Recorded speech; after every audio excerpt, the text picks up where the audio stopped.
Welcome to the School of the Lost Tribes. For the chosen of the Most High, who need to study to show themselves approved unto the Messiah, sign up at schooloftheLostTribes.teachable.com. Whoa, I say, my brother. Let's clear this up in the spirit of truth. Abraham's bosom is not a literal place, but a visionary image, a symbolic portrayal of Lazarus being embraced by our forefather Abraham, welcomed into the kingdom. The rich man, on the other hand, is shown looking up from the lake of fire, a parable, not a doctrine of where the righteous sleep. This is not describing a physical location for the dead to rest, nor a spiritual holding cell. It is a kingdom vision. Abraham will greet the righteous as they enter the kingdom that Yahweh Shai will rule for 1,000 years. Shalom Tyranneter Noir, 3938. Let me humbly remind you that the parable of Abraham's bosom in Luke 16 is just that, a parable, a single sentence of a larger teaching, designed to teach spiritual truths through symbolic imagery. It's not meant to serve as a full doctrine of the afterlife. However, Scripture does reveal more about the state of souls after death, especially in the Apocrypha, which many Israelites overlook. If we want to understand the deeper things, like the resting of the righteous and the torment of the wicked, we must look to 2 Esdras chapter 7, where the Most High gave Ezra insight into the realm of the dead. Quick summary. 2 Esdras 7 verses 75 to 101 speak clearly of what happens to souls after death. The righteous enter into rest, with peace, joy, and a foretaste of the kingdom to come. But the wicked, especially rebellious Israelites, are shown torment and shame even before the final judgment. These wicked souls suffer 7 stages of sorrow, which include the realization of their sins, seeing what they missed out on, and dwelling in torment with no peace. Then, at the final resurrection and judgment, the wicked face eternal shame and contempt, just like Daniel 12:2 confirms. This is not Greek hell doctrine, but true Israelite prophecy about the fate of both the righteous and the wicked among our people. So yes, brother, there is a place of rest for the righteous and a place of suffering for the wicked. But we must get our understanding from the full counsel of Scripture, not just parables. Let's keep building together with humility and sound doctrine.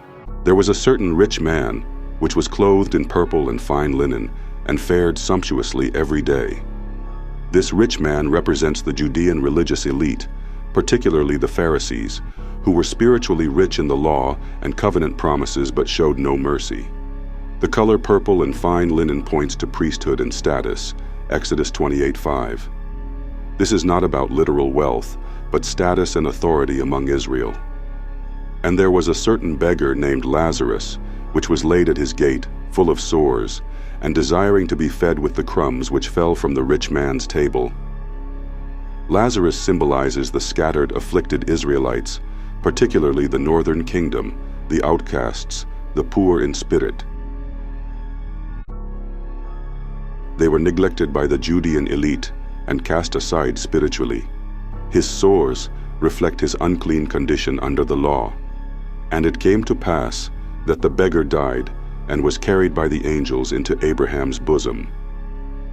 Lazarus dying refers to the end of his suffering, and being carried into Abraham's bosom is symbolic, not literal.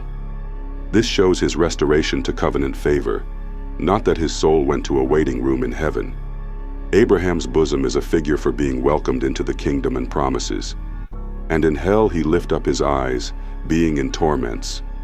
Father Abraham, have mercy on me, and send Lazarus. The rich man now finds himself cast out, in torment, not in literal hell, but in a state of judgment and separation from the kingdom. This is prophetic of the fall of the ruling class of Judah. But Abraham said, Son, remember that thou in thy lifetime receivedst thy good things. This is the reversal. The Judeans who had the law and the temple rejected the poor among their own people. Now the outcasts, Lazarus, are restored, and the elite, the rich man, is cast off. This part emphasizes that no second chance or crossing over is possible once judgment is set. The parable ends with a stern warning. If they won't hear Moses and the prophets, they won't believe even if one rose from the dead, pointing direct Yahawashai resurrection and Israel's continued rejection. Summary. This parable is not about reincarnation, a literal Abraham's bosom or hell, or even individual afterlife destinations.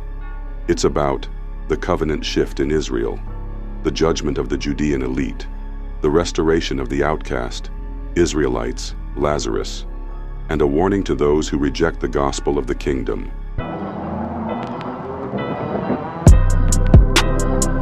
For the chosen of the Most High, who need to study to show themselves approved unto the Messiah, sign up at schooloftheLostTribes.teachable.com.